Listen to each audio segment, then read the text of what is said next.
Hello, welcome to the third episode of Something Rotten, Game Query's retrospective on Max Payne 3.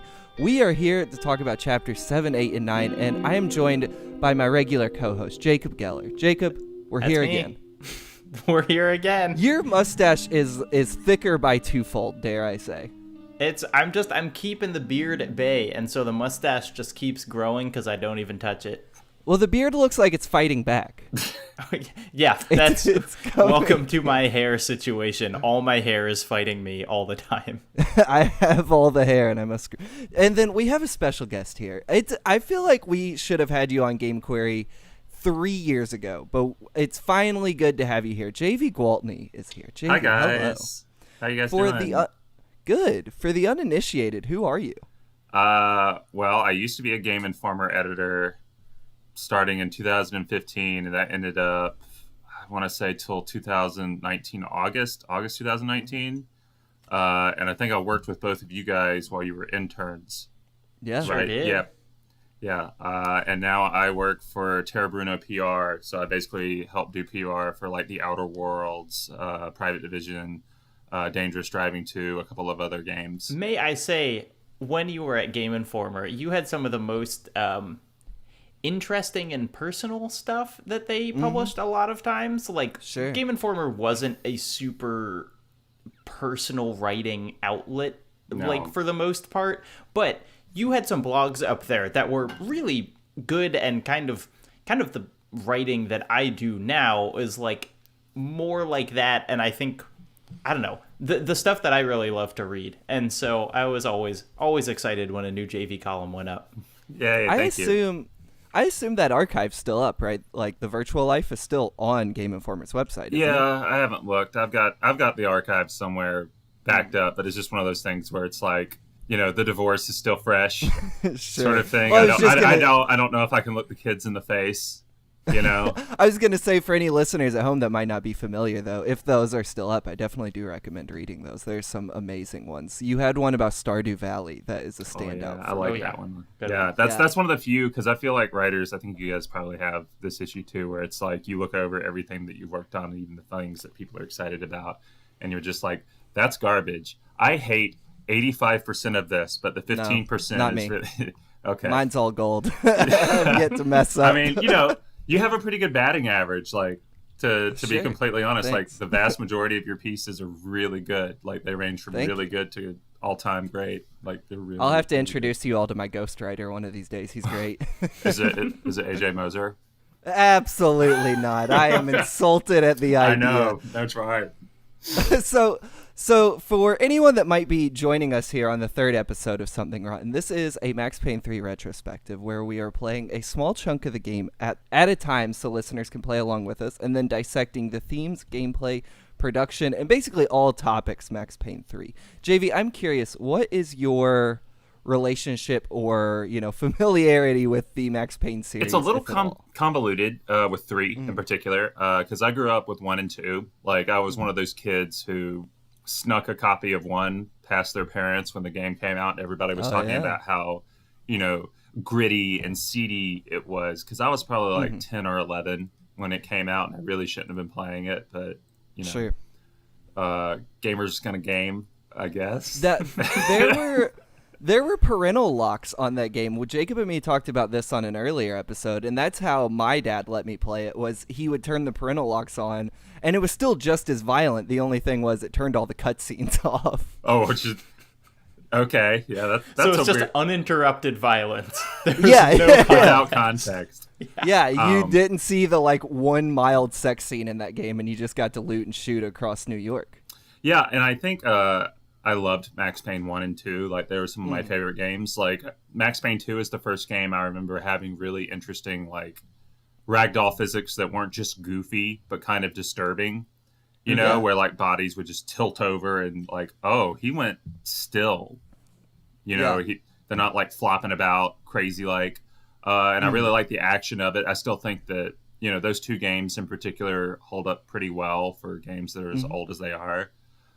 So 3 came out, and I wasn't writing about games yet. I was just in grad school. This would have been 2011, 2012. And initially I didn't like it that much. Like, I liked playing it, but it's one of those things where it was like so divorced from what I liked about Max Payne 1 and 2. Like, I didn't like where the story went and so on because I wanted more New York, right? The scenes in Max Payne 3 where you're in New York, those are great, but I didn't necessarily love it. So then I came back to it 3 years later, and I really appreciated how different it was. I was a little bit older, and what I wanted from games, what I wanted from artistic mediums had changed a little bit. I was a little bit more open to experimentation. I really liked where they took Max's story, and then I revisited it a year ago after I went sober 2 years ago. So, I was like 200 something days into not drinking or something, or no, like 400 days into not drinking. I was playing it, and it just hit me on a whole nother level.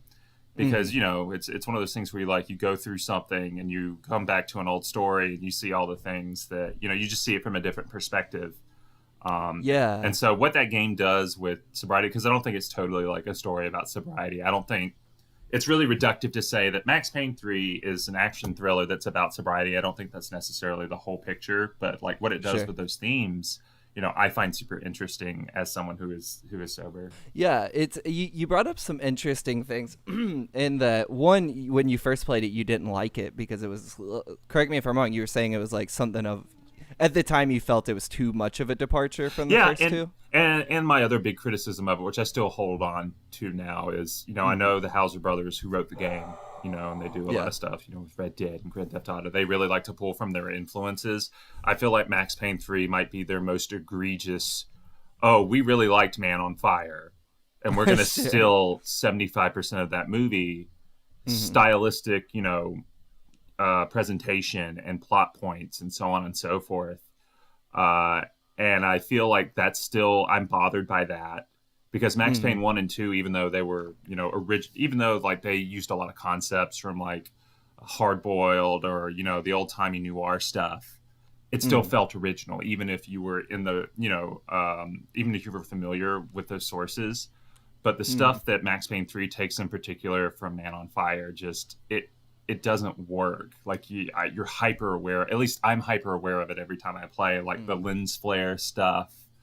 How it does transitions. I'm not crazy about that, but outside of that, I think it's a pretty great game. I think it's one of the best shooters, this last generation. I think even just if divorced from the story, like the set pieces are amazing, and it's the best linear design that Rockstar has ever done. So when I was playing through chapters 7, 8, and 9 for recording this today, it was the first time I at least know of. I don't remember thinking this in other playthroughs, and certainly not the past 2 weeks when I was playing for this show, that I actually started to really miss the camp of Max Payne 1 and 2. I don't know what...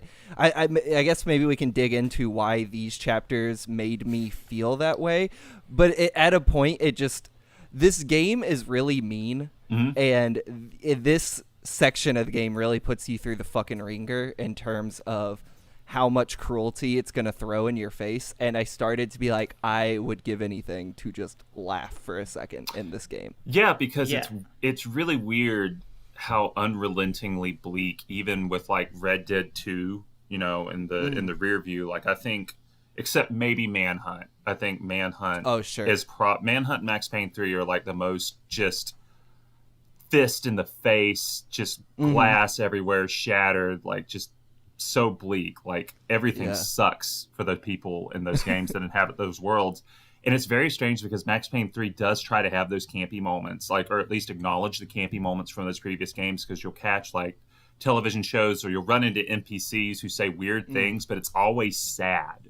Like they always feel like freaks from like a Flannery O'Connor story with the Southern twang taken out. They're just like sad, miserable freaks who are in this country. And Max is like, well, you're in the same boat I am. Okay, I got to go shoot more guys. Yeah, it's that very... We've talked about this before, but Rockstar has this brand of satire that I have made clear I'm not super a fan of, where it just seems like cruel. that the joke is just like everyone sucks. It's like, oh, you meet this guy from, I think we're probably talking about the same character. There's that like weird dude from like a cop who was in Colorado or something, and you meet him again, and it's just like the entire point of his character is just like sad, useless waste of a man. There's nothing more. He's not really satirizing any like specific thing or whatever. It's just kind of like,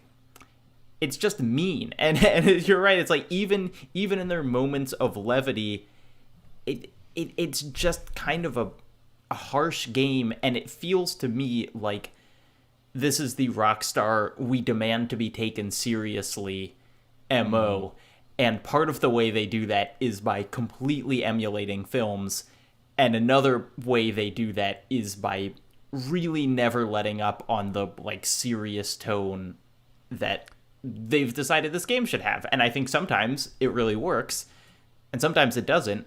But with that, do you want to get into the scene that we stopped right before talking about last episode? Because it's maybe the most important scene for this series of chapters.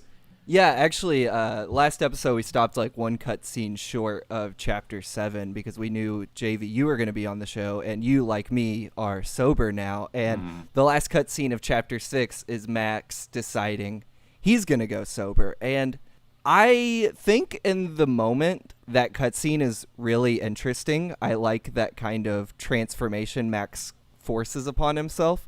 But then after playing the next 3 chapters, I wonder what it does for the story. Like point being, like, I was really excited to see where that thread was going to keep going when I sat down to play today.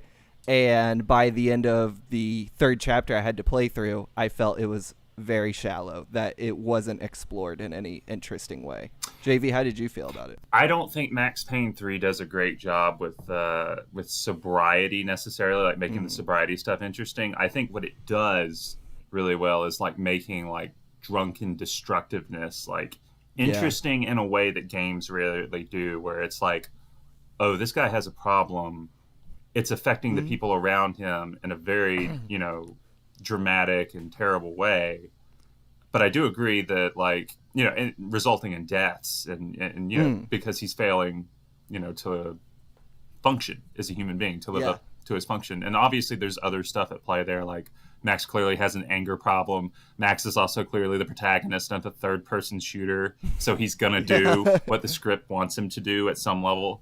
But there's definitely a tinge of disappointment, I think, with the sobriety stuff. Like, it doesn't really go anywhere. Like, obviously you guys will get to that point at the end and you can have your whole discussion there. Like, I'm not, I don't think they ever really do anything interesting with that. Oh, Max is going to stop drinking now. Because he goes on and he talks about, oh, I've got the headaches and blah, blah, blah. And sort of like very surface level stuff of like what a person goes through when they have a drinking problem and they stop drinking. Like, it's, it's the stuff you hear in a lot of probably sources that, the Hauser brothers really dug, but it doesn't ever really get into it, right? It doesn't ever really get into like I don't believe Max that he wants to change, and maybe that's the thing. Is like there's kind of like a fleeting desire of like, I wish my life was better, for the people around me, but it definitely feels dishonest to a degree. Like, I don't think he wants to change, but that's not compelling. Like, if that was, I think if they executed that and it was compelling, I'd be on board about it, but it's forgotten. It feels like it's forgotten, like, after the favela chapters. It's just like, oh, okay, yep, we're done. I perhaps this is a little ironic considering, I don't drink anymore, and I did have to make that decision to stop. But I actually think the more compelling story in this game is Max going through addiction. I mean, it's a very extreme metaphor for it where, Max's life is falling apart because he's, jumping off of buildings and shooting people and people are dying around him. But, like, there is an interesting thing the game is saying there about how catastrophic your life can seem when you're drinking, and it kind of builds to this interesting head where he finally decides to go sober, and then it like falls off the cliff for me right there. Jacob, how do you feel about it? To me, the cutscene in specific, I think is a really well done and interesting Yeah. cutscene. I think it's super well directed. I think the music is spot on as it is for basically the whole game. And kind of the feeling that I get is almost like they made this scene before they had a larger story. This kind of seems like here's what we're gonna do with Max Payne 3, and they show this really incredible scene of him shaving his head and like doing all this stuff that I feel, I mean, it's one of those things where you realize like, oh, I've never seen a character shave their head in a video game before. Yeah. Like there are a lot of really striking things that happen, but I think you make a good point that you kind of could have put this between any two chapters and it would have had basically the same effect, because the way that he behaves when he goes, into the favelas or whatever is basically exactly the same as he was behaving before that. And it's not clear, other than his grumblings about having a headache, what it's done for him. And so it feels to me like almost like a moment in time that they got pretty good and then didn't really follow through on.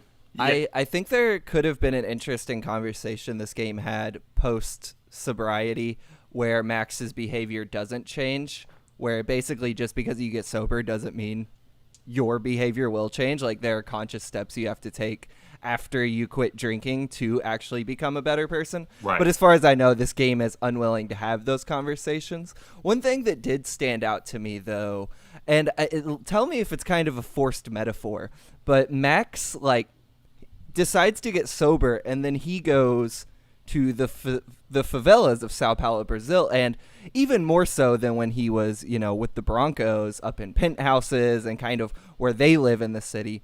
He is very much out of his element, and the game tells you numerous times in a very dangerous way he's out of his element. That kind of resonated with me in this weird way. I had almost forgot that when I got out of rehab, the world was really weird to me. It took me 2 weeks to be able to literally talk to people, and I remember wanting to go back to rehab, just wanting to have that back in my life. I don't know if Max Payne is doing that on purpose, but it did strike me that Max gets sober and then ends up way out of his element in a place he doesn't understand, even more so than where he was when he was drinking. Yeah. What I always remember about those scenes, because it's real hard, because I feel like that is one of the big bits in Max Payne 3 that I would argue is that draws inspiration from Heart of Darkness in both the best and worst ways. Structurally, it's really cool.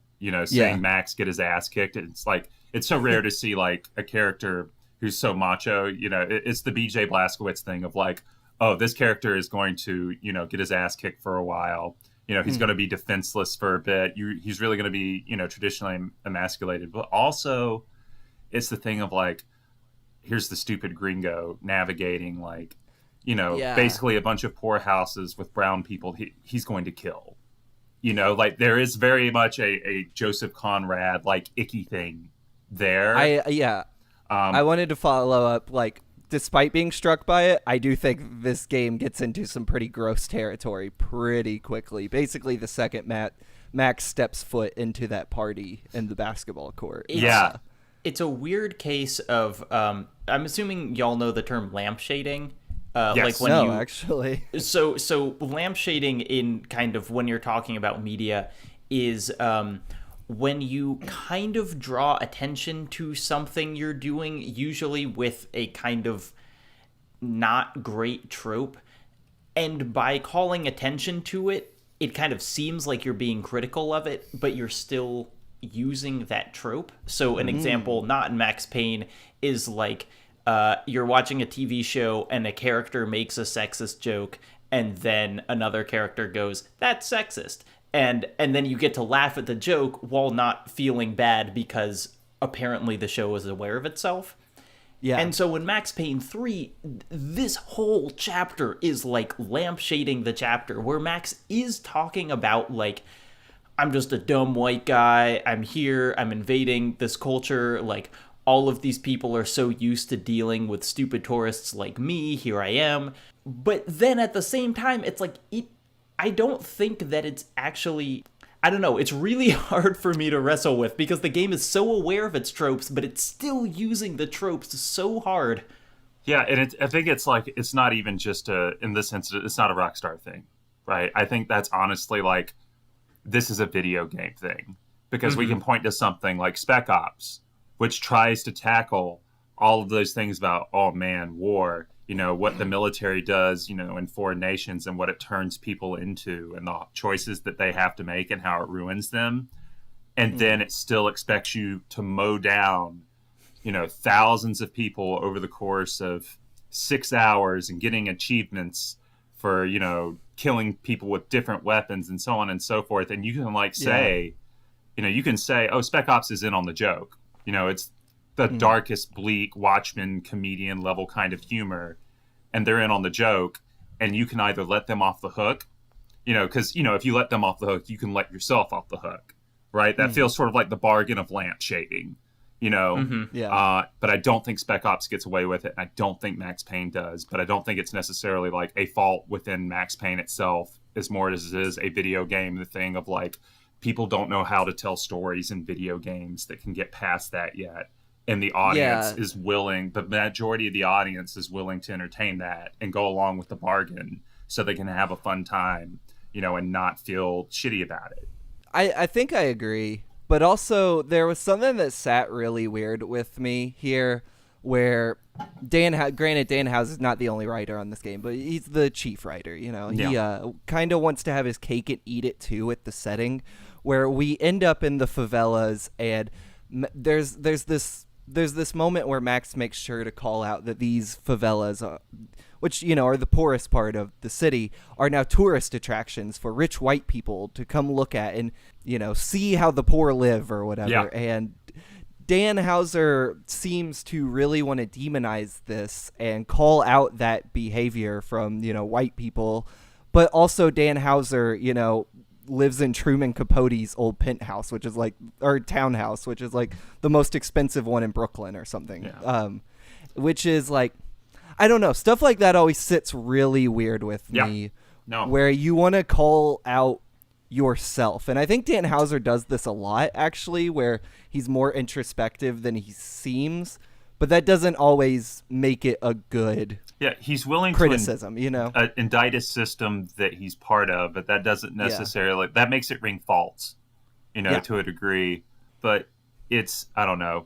Again, there are a lot of things I like about this sequence. I do think I do think I like it structurally, and I like it on a meta level of like having Max navigate that, like, having to navigate his newfound sobriety at the same time he's navigating a dangerous environment. But it sucks that that dangerous environment is poor neighborhood, black and brown people, got to shoot them, especially in a game that's as smart about so many things and insightful about so many things and certain bits that are so well written.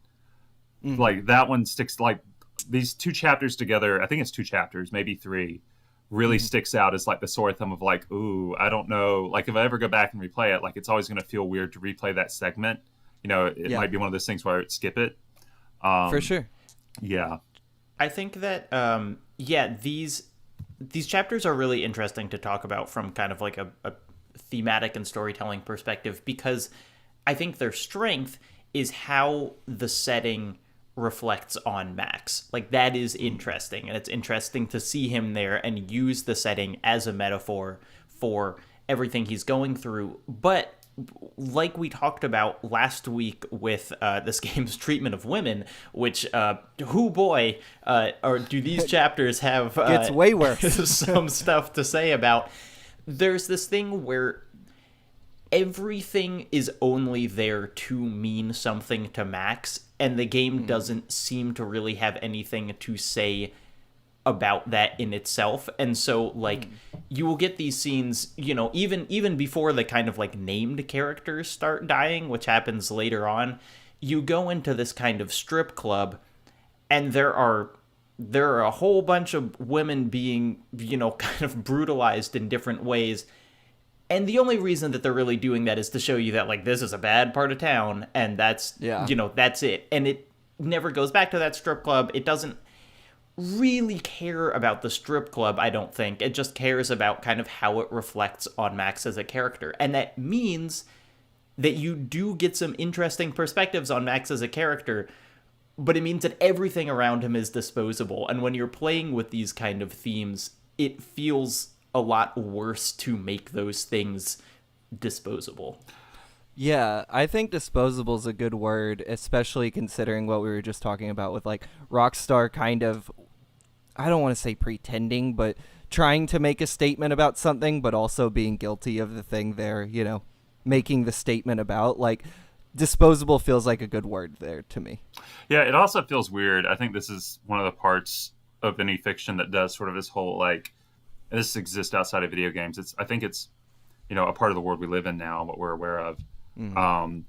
Like this idea of like, ooh, only bad things really happen in, the bad parts of town or the seedy strip club. It's like, no, like all the awful things that you could imagine happening to people are happening in the high scale apartments in the mansions, with, there's just so much like making people disposable, right? Either through like sex crimes or, other, just, I feel like the what's his name? Jeffrey Epstein, Mm-hmm. Epstein. Yeah, sort of stuff like really blew that whole thing open. Like, it's always been sort of, people have always been aware of it, sort of like the American Psycho thing of like yuppies abusing people or, treating people as just as disposable as, fast food or something. But like when that whole Requiem for a Dream had that infamous scene that takes place in a literal like famous rich dude's penthouse, Yeah. And it's interesting that this game has spent a lot of time in those elite spaces. We've been in like nightclubs for the rich and whatever before,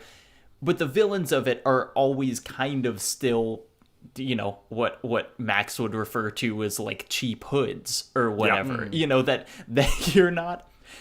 There are some interesting things that happen later on with the people you're fighting, but for the most part, even when you're in these spaces for the incredibly, rich and wealthy, the people you're killing are still these just kind of like, mountains of faceless poor people. Yeah, I mean, they're all poor, except for, like, the big main villains, which obviously, we can talk about later, I guess. But, it's definitely, like, there's no way around it. And you have to, like, decide if, the whole bit of the story about Max basically being a pawn, if that lets him off the hook. If it lets you off the hook, too, because you are the one controlling Max. Like, at a certain level, you have to say, oh, I'm okay with this. Because it's a video game, because it's fiction, because whatever. And, and I think it's pretty disturbing in this game in a way that it's not disturbing in a lot of other games, which I think is ultimately to the game's credit, might not be a lot of credit, but I do like that it feels weird. It feels weird. I think it came out in an era where the biggest genre in AAA video games was white guy goes to country and kills brown people. Yeah. There was like Far Cry 3. Call of Duty. There's 6 Uncharted games that are just that. This one doesn't seem to shoo it away, but it doesn't seem willing to take a stance on it either, because you're still just doing it. Yeah, well, I think we've talked about before, one of the things that this game does, maybe as an inadvertent combination of its gameplay systems and its story, is that violence in this game feels so much more brutal than it does in any of those other games that you just named. It's like when you kill someone in Max Payne 3, it feels fundamentally different than when you kill someone in Far Cry or whatever. And so it feels like the game is kind of forcing you to interact with the fact that Max is killing all these people in a way that a kind of lighter game like Uncharted or Far Cry doesn't really. Mm-hmm. Yeah. It's got kind of... Go ahead. Yeah, no, I was just going to say, Jacob, do you think it's cool, though? Like, how it presents the slow-mo. Like, cool. That's the thing, right? Like, that's where it gets really weird, because, without, like, the slow-mo sequences and stuff, which are obviously part of Max Payne's heritage, then you could sort of make an argument of, like, oh, this is really uncomfortable. But it gets even more uncomfortable when you have like, oh man, it's so wrong that I'm killing this guy who's, you know, and I think they even talk about it at one point. I think it's Passos who's like, oh yeah, these kids joined the army so they can buy Nikes, you know, so they can wear the good clothes. So you've just shot this like 22-year-old in the face and blew his whole face apart in slow motion. But the backstory for that character, you know, like the little slim backstory you get for that character is some moral shades of gray. You know, there's definitely like a strange collision that happens there that I think about every time I play Max Payne 3 in a way that I didn't think about with Max Payne 1 and 2, because it's, you know, it's mafioso goons, right? Yeah. It's just Vito. It's just Vitos and so on and so forth. Like, oh yeah, these guys are you know, mafia. They're rich. Okay. I feel like where I come down on this is I think Dan Houser or Rockstar or just the game itself thinks it's saying these things we're talking about, but it's not. At the end of the day, it's not willing to do it. It's talking a lot without saying anything. Yeah. I think that's where it's like a similar thing that if you've ever seen the movie, this is a weird comparison, but Ichi the Killer by Takashi Miike did. Yeah, where it's like this really interesting like commentary on violence that does it well by forcing you to reckon with why you like violence. I think this game is a case of something pretending it's saying that, but not actually like putting substance behind it. Right, because at the end of the day, it's still a commercial product made for millions of dollars, and it has to be fun. You have to make it fun. You have to make it fun. You know, and I think to the degree that's going to affect the story net, you know, whatever story they want to tell here in a slightly negative fashion, because I don't think it can be as nasty as it wants to be. And because it can't be as nasty as it wants, or as nasty as it needs to be, and because it can't be as nasty as it needs to be, there's like a level of it that feels perverse in a way that's not necessarily to the game's credit, I guess. You know, I wish. Go ahead. That's an interesting point, because I think that there are some things that happen later on that are truly unbelievably nasty. But then it's kind of, I don't really know how to square that with the rest of the game. But I think we should start going through some of the plot points here, and then we can get to those later things. So Max goes into the favela. And remind me of the name. Who's he's going to rescue? There are people who've been Fabiana. He's spent almost the entire game trying to rescue Fabiana. Yeah, so he gets some intel from at the end of the last chapter. There's that soldier who's got like his leg blown off, and he kind of before he dies, he spits up some info that there's a guy who lives down here who probably has Fabiana, and so Max just kind of wanders into the favela, seemingly with no map or GPS or anything, and it's just like, I'm gonna find her. And he gets beat up, he gets pushed, you know, into a gutter, and then he ends up at this bar with this dude who he does not know, but who clearly knows Max and has like a lot to say to Max about like various plot, you know, developments that are kind of beyond our understanding at this point. Is that right? Like, did you feel that when you met this guy? It's the beginning of I think on the first episode we talked about how there's 100 different things going on in this game at the same time, but they're not always pertaining to each other. This is like the first moment a lot of those plot points seem to coalesce, where you learn why the Crasha Prado, which we had wrong in I had wrong in the previous episode. That's the paramilitary, not the just like street gang.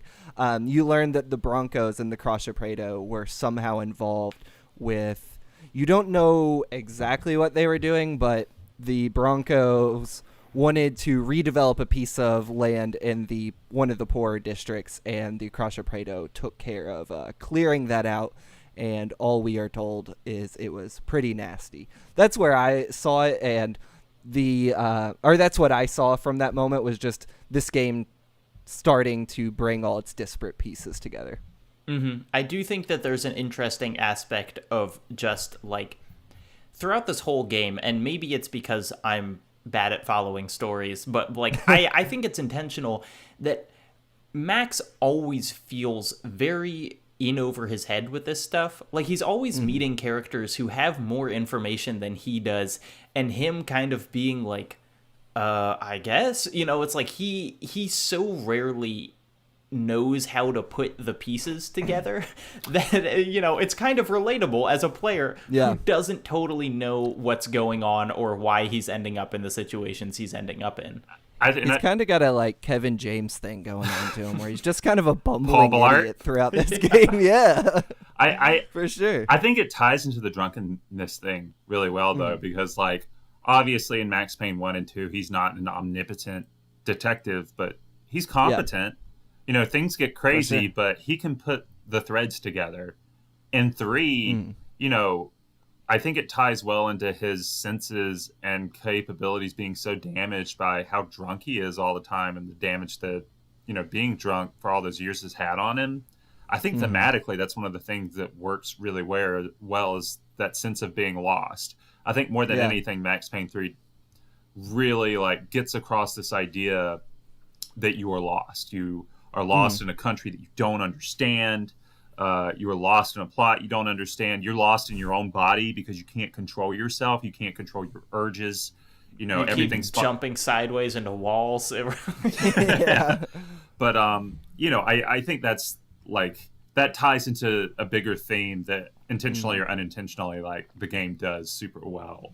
But that's I will say at the end of my first playthrough and probably my second one, I don't think it was until the third game where I was actually like, oh, that's how this faction is wrapped up into this, and that's how this one is, and this is what this politician gets from this, and so on and so forth. Like, I still don't think I have 100% of it, but I think I have like 80% of like all of that together, enough to understand like the big beats. That's kind of what you were saying is kind of something I was saying earlier. Like Max being lost. I do think it's unintentional here. I don't know if this game has as nuanced of a look at sobriety as just my perspective on this moment. But I do like Max getting sober and ending up way over his head and lost in this city. Because that's like the irony of getting sober is you are just as lost for a little while. Like you are completely directionless. I don't know if this game meant to do that or if it's just like it's time to send Max to the favela and then it's a good coincidence that the story lined up that way. But for a person that is sober, it works out. Yeah, and I don't think that makes it lesser, if the intent isn't there, because I feel like there's so many like miracles of coincidence that happen in movies and music and novels. Yeah. It makes sense for it to happen in games too. Yeah, so I don't think, you lose anything by intent.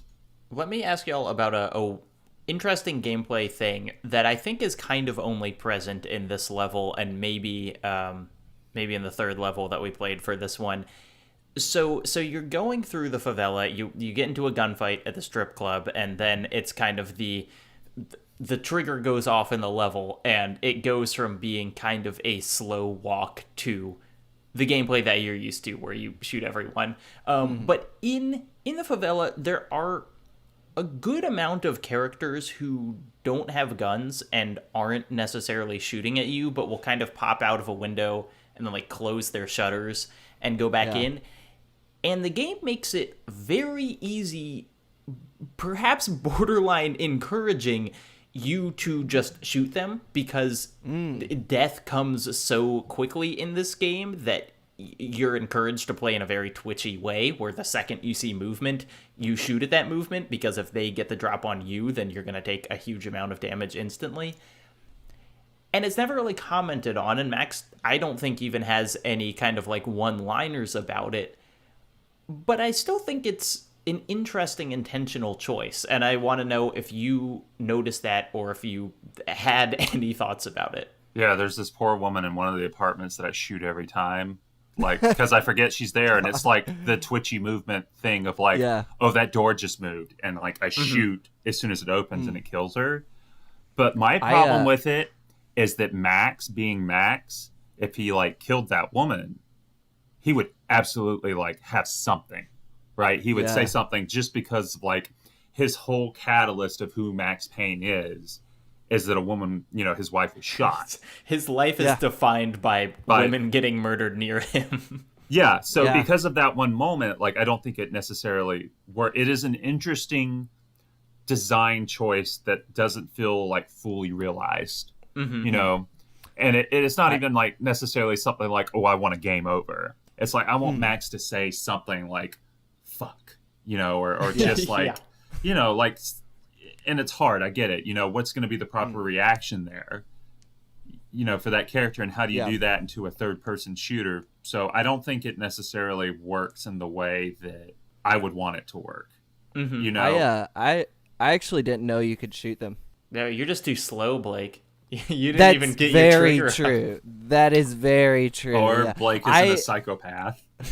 I sit behind cover in this game and plan accordingly. Even when I've cleared a room, I'll sit behind cover and kind of just pan the camera, being like, is there anyone else in here? I do kind of take my time. I feel like in the bar, I probably did kill a bunch of innocent bystanders and didn't know it because I was just leaping around everywhere. But yeah, I had no clue you could shoot the people closing their windows. Yeah, you can shoot them. And you go into like 2 apartments where there are NPCs around like enemies. Like they're like locking themselves in the bathroom or something before the shooting starts, and you can peg them if you're quick or you get nervous and you walk into the door. It's like, and like that moment, that idea of like, the twitch, like, oh, I just shot an innocent person, and you're playing a cop, and that happens is interesting, right? Like that's an interesting thing, but they never really take it anywhere except, oh, well, this happened in a foreign country, and Max is in a hurry. Yeah. So let's speed along. Like I don't love that aspect of it. But he's not in too much of a hurry to make a quick stop and blow up a drug den with fireworks for a reason. Why not? I think it was for spite. Yeah. I mean, that's basically like, because I've had that same question several times. It's like, why is this here?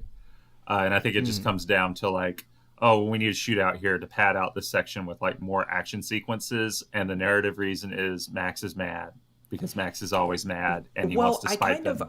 I kind of wondered if it was meant to be almost like a bizarre save the cat moment where it's like Max is like a bad guy. He's he's going through, he's killing people, but he did blow up this drug den, and maybe it's bad to have drugs around, so I guess Max does have like best interests at heart. I don't think that works if that is the message, but I kind of wondered if that's what they were going for. Sure, that just makes me think of like a Dare. Did you guys have Dare? Or was that a thing? Yeah, we did. Yeah, of like just like, oh, we have a 80s action hero sponsored by Dare, sort of thing. Of like, it's so hokey. I hope that's not it. Yeah.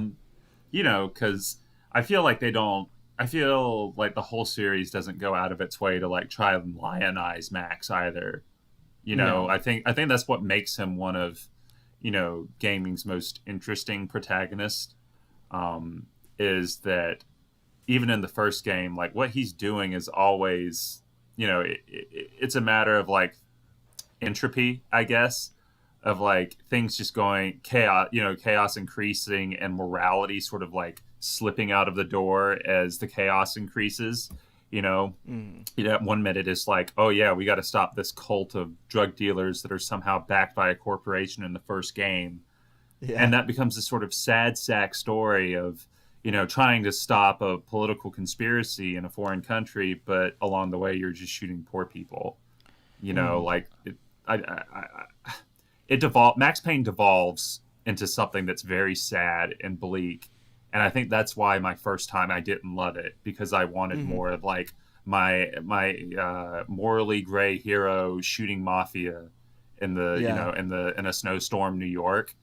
But I think the place that ultimately, like big picture wise, obviously we've spent a lot of time talking about what doesn't work on a smaller level, but I think like the big picture move of like this being a morally gray hero to this guy's broken and he's just a piece of shit, arguably, who's a pawn caught up in something beyond his understanding.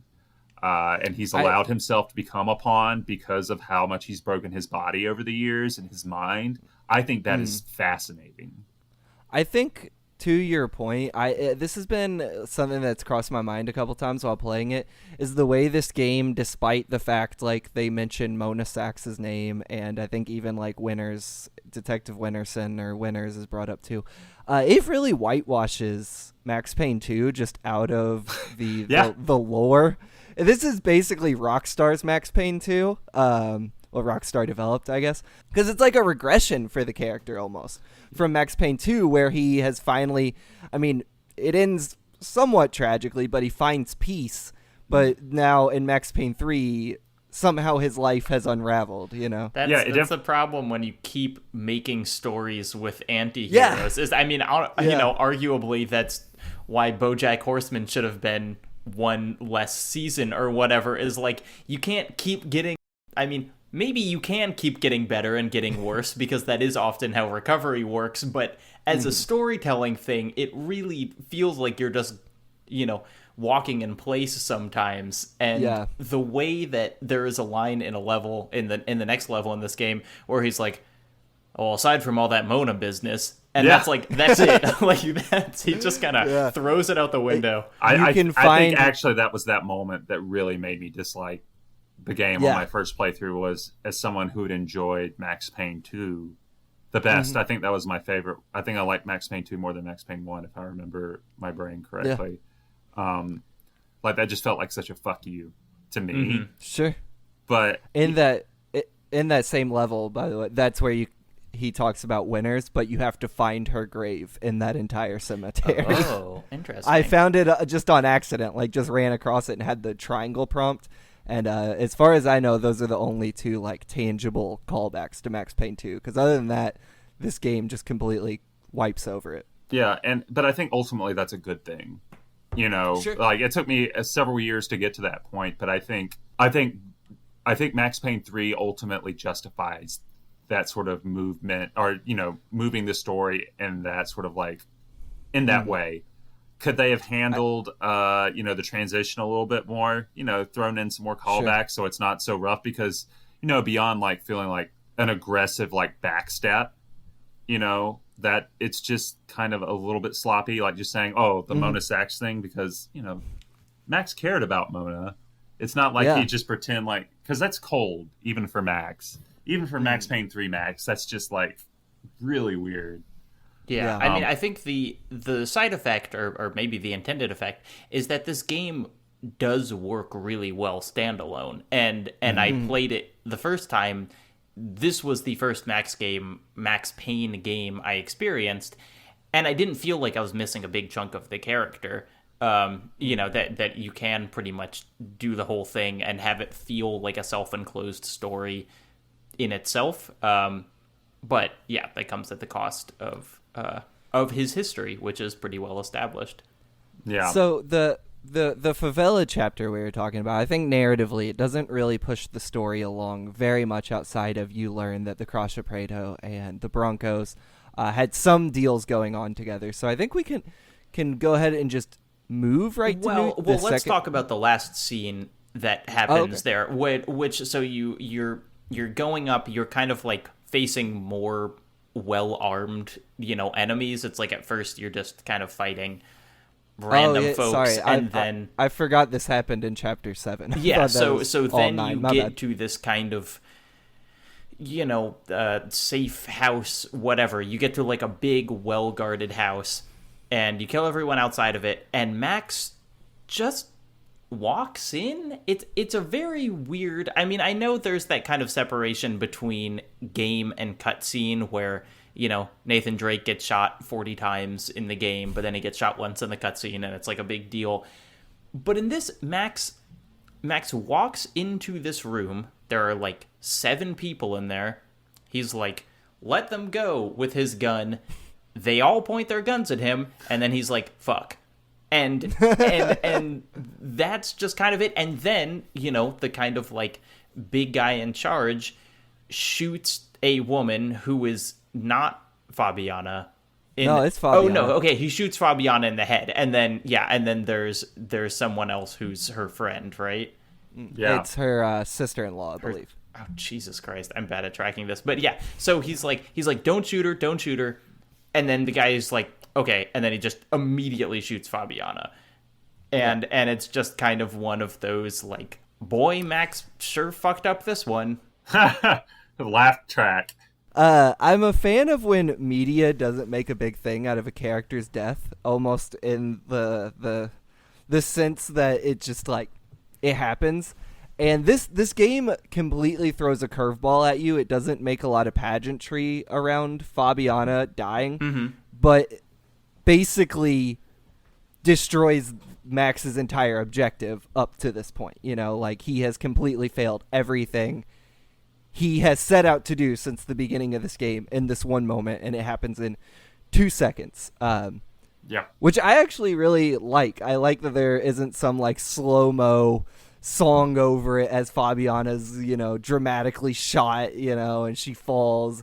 It's just like, it does line up with, admittedly, the exhausting brutality of this game, where, and especially by chapter 9, things just get so bleak that this part kind of worked for me, even if Max bumbled his way into fucking up his entire reason for being in Brazil. Yeah, and I think that you can argue there's a thematic cohesiveness there for the whole series, right? Like, even at some point, because, you know, they just wanted to make sure you understood, Max says something like, it always starts with the death of a woman, or some, like, you know, weird thing like that. But it's true, like, all of Max's, like, misery throughout the whole series, like, the catalyst of it is related somehow to, like, you know, a woman being disposable, you know, and somehow like his wife is killed. There's a woman who dies. I think it's Winters, right? In the second game, like, it starts with Winters being dead. So, you know, I mean, it does feel like it's looping back to like the origins of Max's character. And I do think there's a fair argument to be made there about, you know, how uncomfortable it is that all of the women in Max's story always get sort of the short end of the stick in the most brutal ways possible. But as, like, a thematically cohesive thing, I think it works to a degree, especially when the game itself, this game in particular, is about, like, just going down further and further and further, slipping like, further you thought into this was rock depravity bottom? and despair. No way, buddy. Yeah, and that's drunken. That's what being a drunk is. It's like, oh, you thought that this was where you were going to fix your life, or you thought that this moment was when things were going to get better. No, we got levels to go. By nature of this being a AAA video game, the like addiction metaphor here has to come in by way of you killing a bunch of people and things being really awful and gory and horrific. But, like, it does work in the sense that it's like, it only gets worse from here. Yeah, I'm not sure what it says about addicts, but, you know, like, we aren't going around killing people and jumping into our walls and shit, but it works as a metaphor. And maybe that's why that's easier for, you know, for me to, like, play this game, and it's still uncomfortable, but, like, I feel like it presents its uncomfortable violence in a way that other games have tried. Like, we talked about Spec Ops, and we, you know, and another one is Far Cry 2. Which people love. But I feel like because of that addiction metaphor and because of, like, just how dedicated the whole series is, you know, is sort of like just this line chart that keeps going down. You know, I think it works in a way that it doesn't necessarily work for Far Cry and Spec Ops, even if it doesn't work, you know, all the time. And even if it's still kind of confined to the whole, we're in a video game, we have to kill a lot of people because it's fun, but we also want to make you uncomfortable sort of divide. Like, it never feels like one whole piece of, I'm trying to think of the right way to describe it. Like, it doesn't ever feel like wholly persuasive, I guess, you know, there's some dissonance there. Sorry. I know we don't want to bring dissonance. That's fine. So then immediately after that, Max has the line that it's like, it's always a dead woman or something. And we flash backwards in time to him standing at the grave of his wife and his daughter. And it does result in unbelievably on the nose, but also one of my favorite images in the game, which is like, he's saying goodbye. He kind of puts down some flowers wrapped in a newspaper or whatever. Some dudes show up. You know, we talked about just, like, Johnny Italian from the Tony Ravioli, last we called series him. of three chapters. Some guys show up from the mob. They start shooting at him, and Max immediately takes cover behind his wife and child's gravestone, which is just blown to bits. Like, almost immediately, just big chunks just like being blown off left and right. And it's, I mean, like I said, not subtle, but like, I do think even the first time I was playing it and I didn't really have a sense of, you know, who he was or what this was going to be, I was like, that's an image, you know, that worked for me. Yeah, I mean, I don't think it's a game of subtlety, you know, but I do think like it goes all out. I think that's a great way of putting it, Jacob, of like it's not subtle but powerful images, you know, because I do think like Blake was talking about earlier was, you know, Max sort of like navigating, you know, this part of the city, you know, that he's not familiar with and which is dangerous. However, you know, much racial, you know, sort of unfortunate like racial messages that scene is sending. Like the structure of it is really interesting and compelling in the way that's not subtle, but like the image of it is compelling. And I feel like there's so many images in the game that are compelling thematically. Yeah. And I think that sort of dwarfs subtlety, right? Not everything has to be subtle. I think, like, in terms of where this chapter goes narratively and some of the just cutscenes in it, I really enjoy it. I do not like playing this level at all. Oh, really? It's brutal. I really like this level. I love this level, but I think the sniper segment is super annoying. Like, I could not figure out where to go. I didn't know I had to just like walk around to the left a little bit and find him because it's like people keep coming out of that door at the top of the stairs. So I was like, well, obviously I just run through the door that keeps opening. That's in the middle of my eye line. That's how video games work. And anyway, but I don't know. I like that this kind of fills in why Max ended up in Brazil. We kind of see the end of that section of his story. And there's a great moment with the mob boss, Tony Ravioli, we've dubbed him, where... And maybe I'm jumping the gun. Maybe we should talk about some of the combat sections first. But there's a cutscene with him that I think is one of my favorite in the game so far. Yeah, I actually really like this sequence, gameplay-wise and story-wise. And the reason I like it story-wise has nothing to do with Max. But I think it's the first time in 3 where I went from like, oh, Passos is kind of cool, to this dude rules. I like him a lot. You know, he's really funny. You know, I feel like he doesn't ever really get enough shout out. You know, like that character in particular, because he's funny and he's the perfect like wingman, I guess, as much as Max can have a wingman in his life. Yeah, I kind of wish he was in the game more. Yes. I actually, playing through Chapter 7, I forgot about him entirely. Like, he just didn't exist in my brain. And then when I got to this chapter back in New Jersey, I was like, oh yeah, that guy who was like, you know, with me throughout all of that soccer stadium level. Yeah, well, I mean, it doesn't help. Like, that soccer stadium sucks, as we talked about. But yeah, I think this is... To me, I really like this level. We've talked a lot, JV, about the difference between playing this on a console and a PC, and how I feel like a lot of the situations kind of demand the precision of a mouse, and how it feels really good to play with a mouse and keyboard. But there are situations where, you know, just kind of like with the limitations of a controller, it's asking a lot of you, and it's maybe hard to do all of that. But the experience of playing through this with a keyboard and mouse feels just like this is what Max Payne is. You know, I was dual wielding pistols the whole way through. I was diving between tombstones. Like it was a good rootin' tootin' shooting level for me. Yeah. By this point in the game, I am definitely... I think maybe it's why I didn't know you could shoot the people in the windows and whatnot, because I am thinking about every movement very carefully and like trying to be very precise.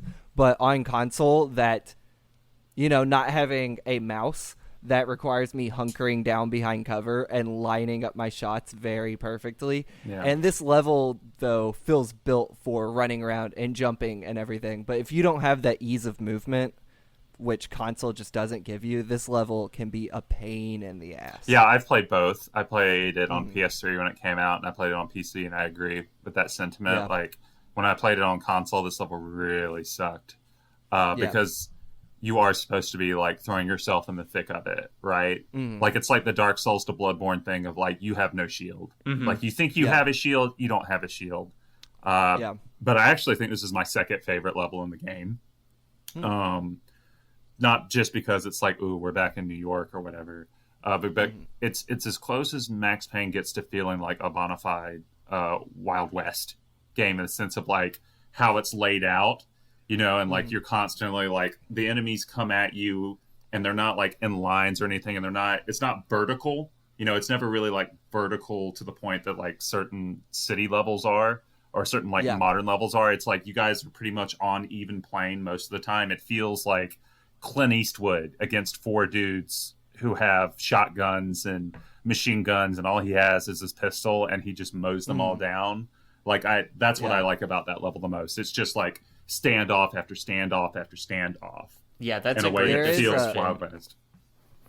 There is an amazing moment in this level, though, where a van is driving at you. You see it for all of about a millisecond before Max shoots his gun through the gates of a fence, or the, like, I don't know, what are those called? Iron rods of a fence. It's like pinpoint accurate shot into this dude's face, and it is who it then like feels crashes into a pillar and like you know, crumbles the entrance to the cemetery. If you needed any more on the nose of like, you can't go back here anymore, Max. It's such a funny, dumb moment that honestly feels like something out of Max Payne 2. But also, Rockstar has weird, like, bullet hole technology where I love it. When it I works, love it.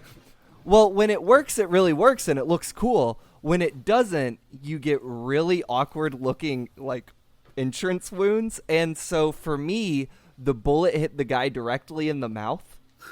And that should not look like if it hit a piece of like normal flesh on your cheek or something, but then he just had this very shallow hole across his face.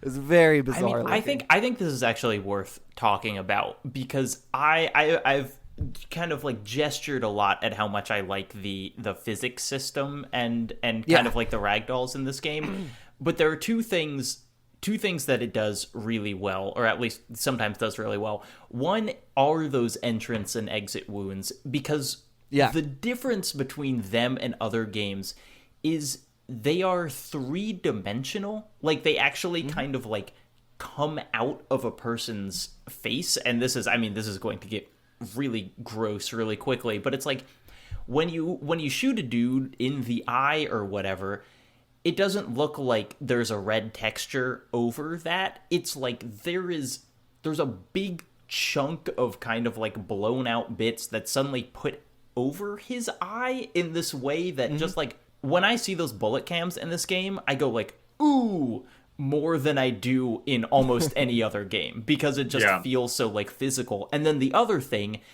is the way that the enemies fall over, which is a Rockstar thing that they started in Grand Theft Auto 4 and you know, really carried through to GTA 5 and Red Dead and pretty much everything they do now. But there's something about in Max Payne 3, just the way that enemies ragdoll after you shoot them, and the way that bodies don't clip through each other. They really kind of fall on top of each other in this very realistic way. Just, it makes the shooting feel real grounded. And we talked for half an hour at the beginning of this episode about the problems of that, but like, I do have to admit, it's one of the reasons that I like the game feel of this game so much.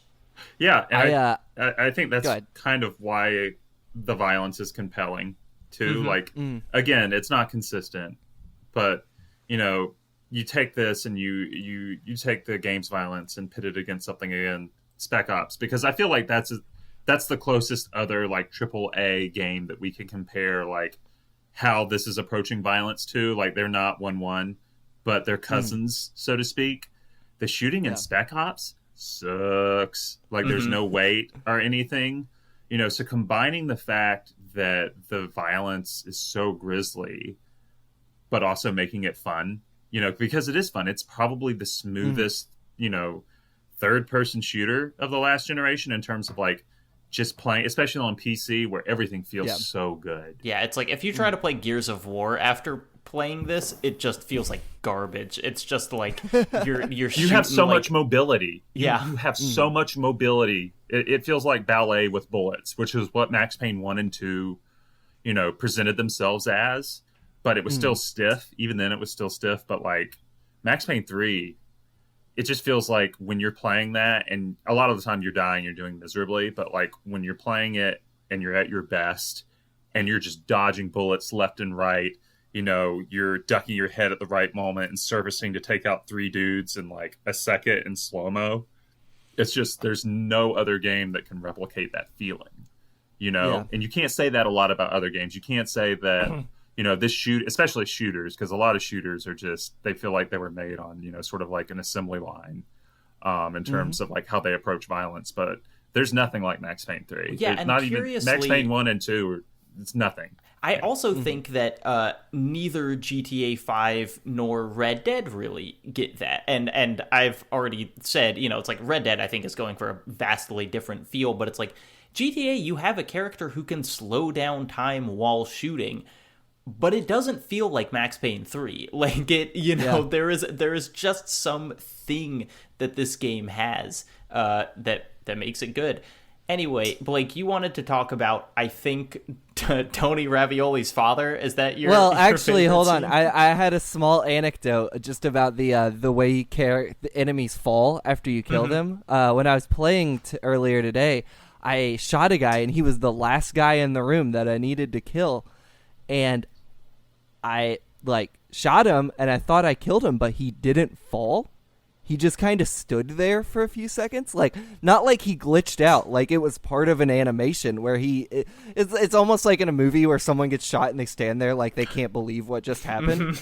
I have never seen that happen before, and it happened, and I'm standing there, I'll be like, did I fucking kill this guy or what? And I start to notice after a second or two, he finally falls to the ground. And I was like, that is such an awesome little animation. Have you guys seen Blue Velvet? No. Okay, never mind then. Never mind. There's something involving a guy who's dying but standing up, and you're just looking at him. You're like, is he dead? Like it's that same sort of effect. I feel like there are a lot of great animations. There's that sense of kind of they don't even know they're dead yet, which is horrifying. Yeah, right. If it was really think exactly. It was such. I don't think I've ever had that happen in a game before for me. It was such a cool moment of did I kill him? What's going on? And finally he fell over. Yeah, I don't know. That cutscene with Tony Ravioli, who probably has a real name, we just don't remember. What's his father? Tony Ravioli Sr. That cutscene, there is I don't know who that actor is, but there's just a palpable pain in his voice in that cutscene. That is so good. Just the way he's not even yelling anymore. He's just screaming at the top of his lungs at Max, you killed my son, you killed my son. Just really enjoyed that cutscene. I mean, enjoy is a weird word to use there, but I don't know. It's uncomfortable in a compelling way, and it's surprisingly moving for a 2-bit villain, right? Just a guy on the fringes. He's not even, because I think it does a really good job of reminding you, of bringing you back to how uncomfortable the violence is too. Because I'm sure you guys talked about this when you shoot his Jersey Shore shitbag of a son, misogynist filth. It feels good, right? Seeing that. Just having that immediate knee-jerk reaction of I'm so glad that guy died. I think we were a little split on that, actually. Okay, well, I liked it, but then when I got to this scene, I was like, oh, that's clever. Because it reminds you, it tries to create this illusion that games don't often go for of oh, that guy that you killed 4 hours ago, that you just thought was a jerk and a terrible person, blah, blah, blah. And he was those things. was still a person in this universe, right? Yeah. Like he had an identity, he had a father, blah blah blah. What does that say about all the people that you've murdered along or shot in self-defense along the way, right? Like I do think that's a clever way to like sort of get back at that, get back to that thread. There's also something interesting in this cutscene, and it's like kind of a small thing, but video games, especially AAA video games, the violence is never intimate. I mean, like an exception would be like The Last of Us, where that violence, like you almost feel the punches that you throw. The way he beats Passos with a shovel hurts to watch. Oh yeah. Oh, I know exactly what you're talking. Like my brain immediately jumped to like a pristine image of him getting the crap beat out of him with the shovel. I think it speaks to how impersonal guns are. That it's like we shoot a million dudes in the head and it's like, all right, whatever. But it's like, maybe because it's easier for us to picture what being hit with a shovel would feel like, or something. But it hurts. And also they show characters, it's like they're pretty good at keeping characters scratched up. It's like you see Passos has got like, kind of like blood coming from under his hair, or this very specific type of head injury that it feels, I think it's just more like graspable for us who have not been shot, that like this feels like something that could actually happen to us, and we know how bad it would hurt. Even like even the close encounters, I posted a GIF in our Discord before we started this, just joking around of like Max Payne 3, because we were talking about the game, and it's like Max like pistol whipping, one of the guys, which you can do like whenever you run up to a dude and you're out of ammo or whatever. Max will sometimes like pistol whip them, and the sound that the pistol hilt makes as it cracks that guy's skull is much more disturbing to me than any of like the gaping gunshot wounds. It's just like, oh. For sure. All right, so they go through, they shoot their way through a cemetery. They end up in this kind of like reception room, and you've got some interesting things where you kind of sneak up to a balcony, and then there are people coming, and you shoot them in the back. It's all very fun. I mean, at one point you're in a morgue, right? Yeah, it's really cool. Shoot through a morgue. Did you all find the pizza in the morgue? No. In one of the, not the main autopsy room, but there's like a connected back autopsy room. I don't know if that's the proper term for those rooms. There is a body that has been freshly autopsized, and a pizza just sitting next to it, half eaten. That is really I mean, that's pretty good gallows humor. I feel like that's more in line with like Max Payne 1 and 2 humor. So maybe there's some good bits. No, in there. I mean, I think overall I just really like the tone of this level, and it feels more Max Payne 1 or 2, that it feels like there's some jokes and there's some serious stuff, and they're all right next to each other. It's a good level. And then we flash back to Brazil and kind of flash forward in time, and it seems that Max is now in the middle of a war zone. You kind of, it's like suddenly they're just helicopters and there's gunfire and explosions. So at the beginning of the show, I mentioned that playing through these chapters of the game, I started to, like, for the first time, miss the camp of Max Payne 1 and 2. I think it was, like, specifically this chapter where I was like, I need a fucking break from some of this shit. Because it feels almost, it's not quite No Russian bad, but it's like, this chapter in particular is atrocity after atrocity after atrocity. Yeah.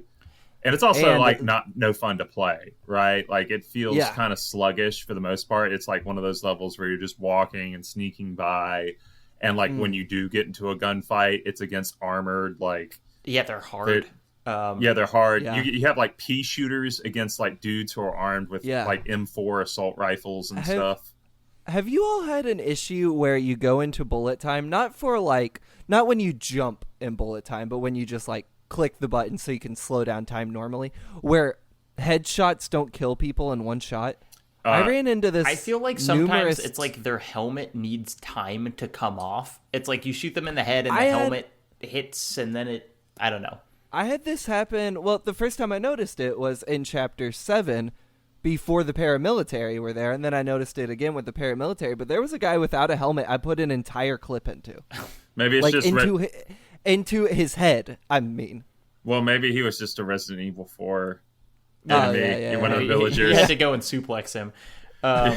So to finish the place setting here, so it feels like a war zone. You're going out, you're like, what the hell is going on? And it turns out that the very militarized police force is basically out on the streets and just killing and or throwing everyone out there into a big van. That just indiscriminately kind of shooting through the streets, which is... And also, I just want to call attention to, Max has some line about the NYPD where he's like, these guys make the NYPD look like, Girl Scouts selling cookies or whatever. And this is not a game that I feel like has anything real to say about police violence, but it is an interesting line. And also, I mean, I don't think Bolsonaro was in power when Max Payne 3 was made, but like, boy howdy does, military going through places in Brazil and shooting everyone using drugs feel relevant today in a kind of horrifying way. Yeah. I mean, I don't really have anything to add other than it was deeply uncomfortable. I don't think that it's bad that it's there like it is. I do find it kind of an interesting setting, but it's another one of those things where it's like, this is kind of just supposed to reflect more on the internal struggle of the character in some way than, being a commentary. So I didn't even take it that way. I just thought it was a bad joke. Where it's just like, Max is like, oh, gee, these guys are worse than the NYPD. No, I think you're absolutely right on that. I don't want to read too much into that line. It is just interesting that there is any gesture at American police brutality in this game. That there is, Max is kind of showing through that joke. It's like, cops beat people up sometimes, whatever. So chapters 7 and 9 in the favela, I do want to call out how much I enjoy the level design of these from just like a visual perspective. Like there's a lot to look at and it's bright and interesting. But also just the varying verticality of these levels is very cool. There's a lot of, there'll be like one arena where you're on the ground floor and you are shooting up 2 to 3 floors above you. But then the next one, you might be above your enemies. But then there may also be enemies above you, and they're all around you.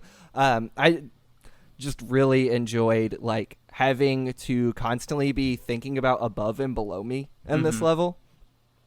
And that's all I had to say about it. The levels themselves are really hyper detailed. I feel like these levels are kind of one of the places where Rockstar gets to flex its, we're not making a whole city, we're just making a street, but we are going to put as much detail into this street as you might see in, like a city block of GTA. It's kind of like the Warren Spector quote in Practice, where Warren Spector was like, I want an open world game that's just a city block. You get that with like alleyways in this game. It really does feel fleshed out. Yeah. So Max shoots his way through. He's you're fighting armored guys. It's pretty hard. You get flashes of what's the fail son who's still there? Marcello.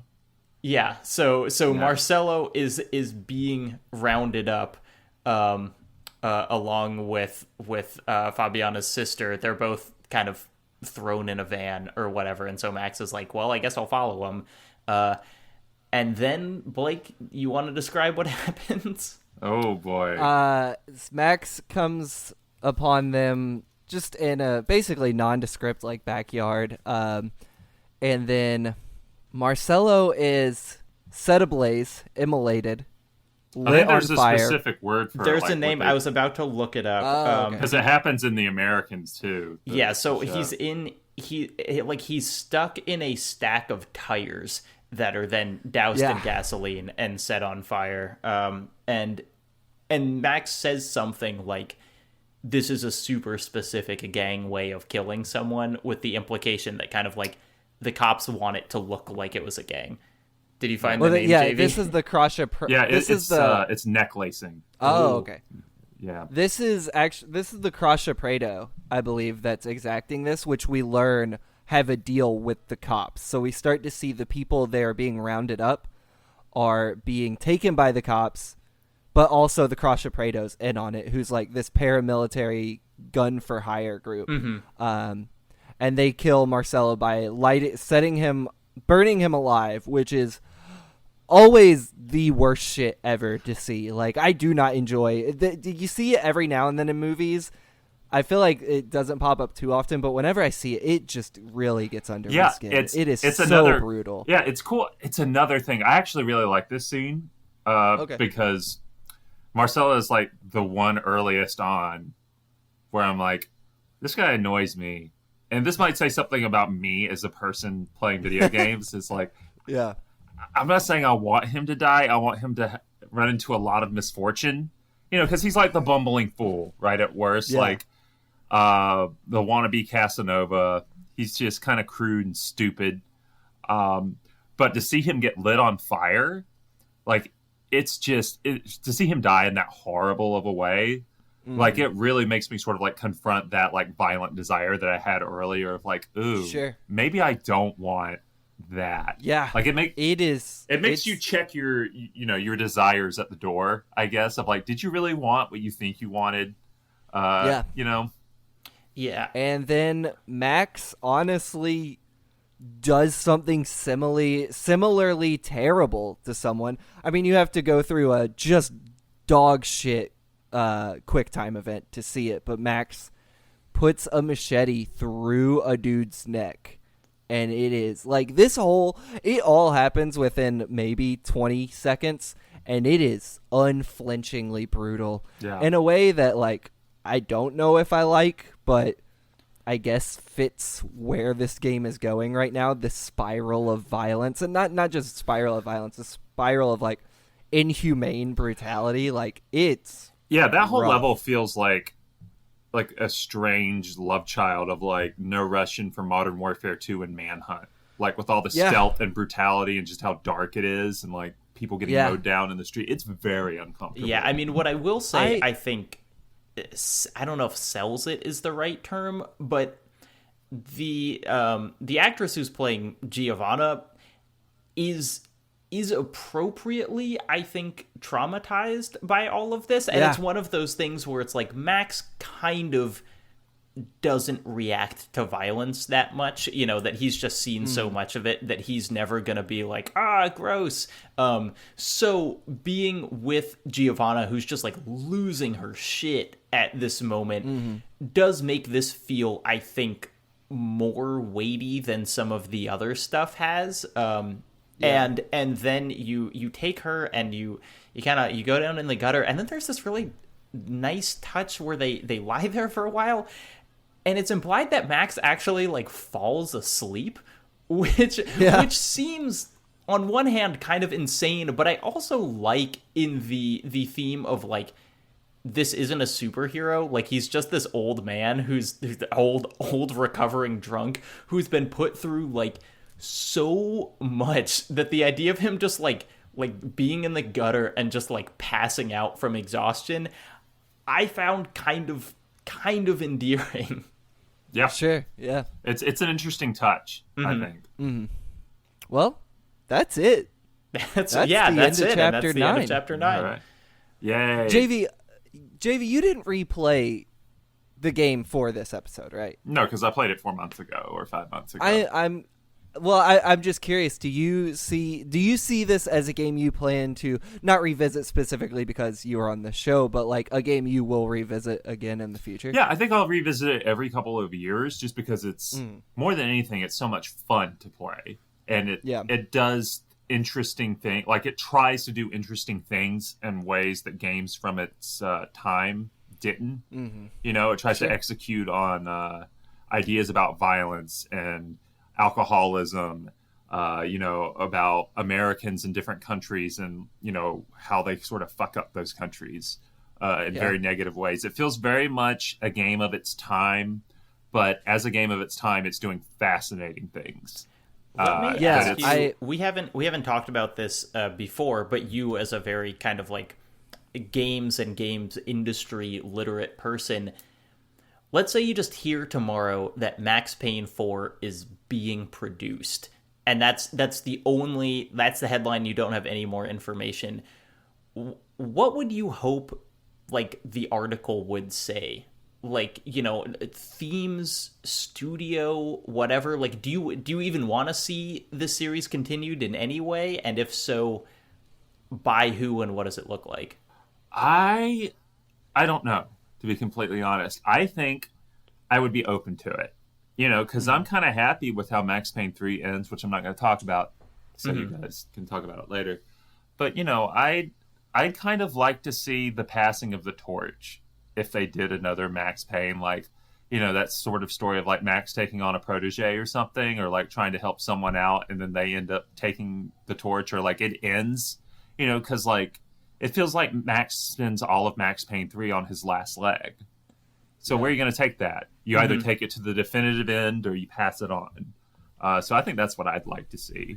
Maybe it's just called Max Payne no number, and it's a God of War style reboot. Yeah, I mean, you know, but I think I genuinely find that more interesting, you know, than just another numbered sequel, like even going back to New York or something. You know, I'd like to see that. I do, because I do think ultimately I want to see Max's story come to like a definite conclusion, but I'm also okay if it doesn't. You know, because a thing that games don't really do that often is that you don't get closure. Like, I like that idea of like, you're not going to get closure with everything. And video games seem almost like allergic to that notion, right? Oh yeah, like you just gotta keep making content. So yeah, you gotta keep making content. Allowed. Yeah, until the storyline's wrapped up. You know, so having something that doesn't have closure, oddly enough to me, is appealing. So I'm good either way, I guess. You know, I'm fine if this is the end for Max, or if not. Hell yeah. Jacob, what are our next 2 chapters? It is 3. This is the next episode is our last one with 3. So we're playing 10, 11, 12. There are 15 chapters. So the next one will have 3. That's 10, 11, 12. And then the last one will only be 14 and 15. But for next episode... Wait. You said 10, 11, 12. Then you said 14 and 15. Oh, well, maybe we'll have 3 for the last one. Or maybe there are 14 chapters. I don't know. Point is, play 3 chapters for next week. Okay, got it. JV, thank you so much for coming on. This has been great. Yeah, no, thank you. Thank you so much for inviting me on, guys. It was a fun conversation. Yeah. I really like flexing those game crit muscles again. Sure. I think this is the first time you and me have done a podcast, video, or otherwise together. Is it? Yeah. Well, maybe the GI show or something when you were interning, maybe. I don't remember. Yeah, I don't know. Well, we'll have to do this again sometime. Maybe with this or another thing, because I love talking to you. I mean, I don't know if Jacob's going to be on it, but we have a Takashi Miike miniseries coming up after this one. So if you want to do the Ichi the Killer, he's giving the camera a big thumbs up. He really wants to do that. Yeah, JV sounds very excited. JV, for plug away. Tell people where to find you, all that good stuff. You know how podcasts end. You know, what's my Twitter? My Twitter is @IV_JV if you want to follow me there for memes and bad takes on video games. And that's about it. You know, that's it. Okay. Yeah, well, thank you for inviting me on. Yeah, for sure. Jacob, same question. Well, do you have Twitter? My YouTube channel is Jacob Geller. My Twitter is still suspended, so I guess keep on yelling at Twitter support. But I mean, at this point, it's just kind of a waiting game, I think. Yeah. Bad boy Jacob Geller getting suspended on social media platforms. It's because I said Super Mario Bros. 2 was ugly, and they just they suspended the shit out of me. Yeah. And then I've been your host, Blake Hester. Follow me on Twitter @MetallicaIsRad. And listen, read, and watch everything Game Quarry's doing. It's easy fun. Just Google Game Quarry. It'll pop up. I just want to take this second to acknowledge how cool Blake Hester is of a name. Yeah, that's unattached to the person, because the person's fine at best. The person's Do mediocre. you think it's more or less cool than Metallica is Rad? If you had to choose. I like great how name. endearing Metallica is Rad, because it sounds like something like one of my friends who was really into Metallica when I was 14 would say. One of my fellow high or school. one of your friends who's really into Metallica right now, as in me. Well, anyways, we all make Something choices. Rotten, Something Rotten, episode 3. Good night.